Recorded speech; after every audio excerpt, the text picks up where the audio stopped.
Hello guys, welcome back to another video. Today we'll be taking a look at the top 6 most underrated champions. The first most underrated champion on our list is Tyra. This is mainly due to the fact that she has no movement or escape abilities, but she has a hunter's mark in place of it. She is also easily killed by flanks and is weak as a solo champion, but when paired with the perfect team and some good coordination on your team, she can be an absolute beast and melt tanks, especially if she's using the burn monster talent. Her firebomb can be a nightmare for front lines, especially on maps such as Bright Marsh and Jaguar Falls with closed or tight objectives. Her ultimate is a powerful one. If she is being pocketed by a Maldambar or Ceres, she can actually wipe out an entire enemy team, because it just deals so much damage and gives her 40% movement speed.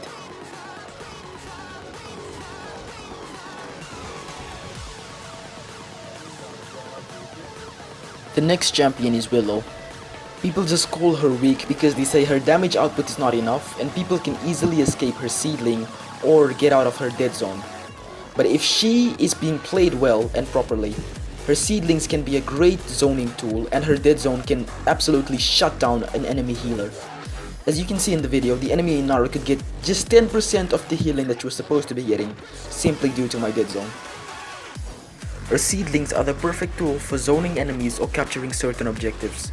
The fact that they explode in such a large radius is what makes them so scary. Willow's ultimate can also be pretty useful, even though it's not the best in the game. All it really does is give her extra time and height on her flight. It can be useful to flank into the enemy backline while still being able to get out safely and securely. It is more of a high risk, high reward kind of ultimate. Skye will be next on our list. The main reason as to why people underestimate her and underrate her is due to the fact that she has such little health and has no vertical mobility for a flank. Other flankers with no vertical mobility like Talus have high DPS and have some form of escape. All that Skye can really do is go invisible, and that can totally be counted by buying one item in the game. And I bet you all know what it is already. When played correctly, Skye can actually be a really good flanker, and I'm talking about Smoke Bomb Skye here. She can easily burst down any enemies or 1v1 other flankers such as Buck. Her ultimate can also be an absolute game changer for those last second fights when it's 3-4-3-4, as it deals 4000 damage and is pretty hard to escape as the radius is super large. All in all, Skye is a pretty good champion, but just needs something to push her up a bit, maybe a little bit extra health or some form of escape other than invisibility.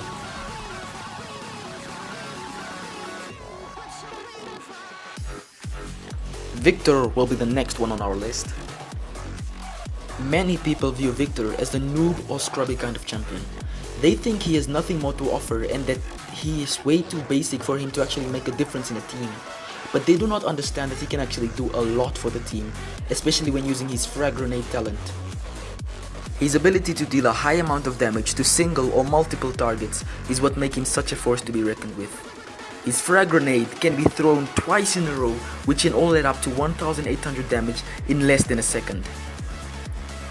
Victor has the ability to reposition really quickly by using Hustle, and his ultimate can also be an absolute game changer when paired with other ultimates such as Ceres' one or Eevee's one.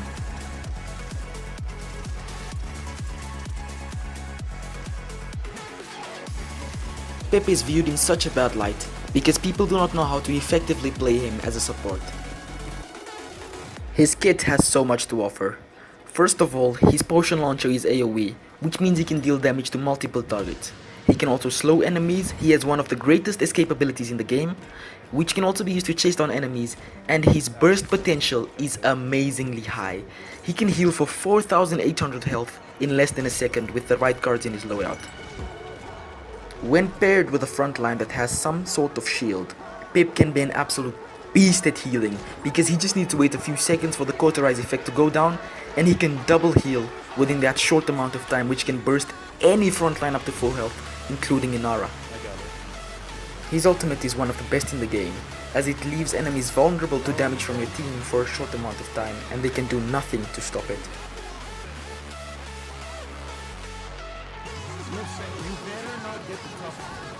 Vivian sits in the same boat as Tyra, but just on a different level. The thing that Vivian brings to the table is a high amount of damage, especially when she makes use of her ultimate. She can easily burst down any champion including frontlines and is able to tell her team where enemies are attacking from or where they're deciding to hide away if there is coordination and communication. She is really only viable or useful when the team is properly coordinated and if the team structure is built around her. As I said before for Tyra, a solo Vivian is good for nothing but feeding.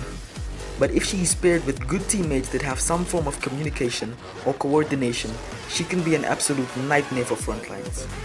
Especially for those frontlines with shields such as Ruckus or Torvald, as she has a talent which can allow her to deal 150% extra damage to any shields, which will allow her to melt the shield within a matter of seconds.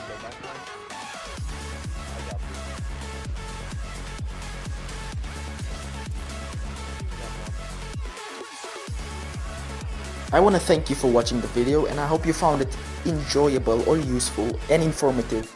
If you did, don't forget to leave a like down below and subscribe to my channel.